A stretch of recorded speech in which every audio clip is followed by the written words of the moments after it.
first idea he had was accidental vegetable dealer. Combo deal naman ang corny. Bigyan naman natin ng class ng content. Tapos rural rising. Kasi po nung panahon na yun, parang pakiramdam namin, the safest area or the safest place lang is not in the city, but in the rural areas. Right. So we reveal the names and faces of the farmers and the places para other buyers can go there to buy. We're very transparent. This is Villasis. May I konting think that was papremyo yan. before Christmas. So nung dumating kami, mga regalong padala rin po ng brewery members. damit. Pinila namin dyan. Ito po sila po yung mga Corn farmers natin. corn farmers po natin. Yan, ito naman po ay This is sa... Itchage, Isabela. okay, sa Mark. Itchage. Magaganda yung mga... Okay. This is in San Lorenzo Ruiz, in Camarines Sur. North. Grabe, Norte. oo. Hindi ko alam. Sur So, or Norte. So we'll stop and So give yung po farmers. sasakyan namin, may mga ganyang regalo. Pamigay pa rin po ng members yan. Kung saan kami matigil. Ito yung nagbubuhat ka ng kamatis. Nandun po ako sa Tinok.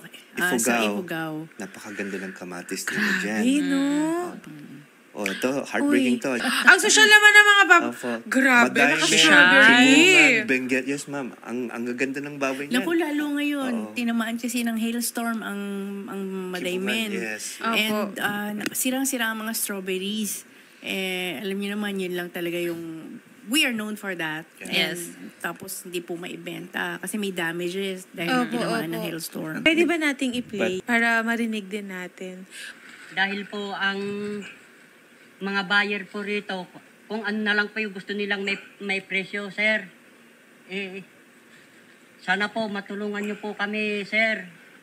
Ang hinihiling po namin, sir, matulungan niyo po kaming may benta po itong aming kalabak. Kahit maibenta na lang daw. Kahit magkano na lang, sige, bibigay ko na to. Para lang may maipangkain ako. Ang pinaka-konkreto pong tulong na kailangan po ng ating mga farmers is maibenta po yung kanilang mga ani sa siguradong merkado at tamang presyo. Wala po silang ibang hinihingi.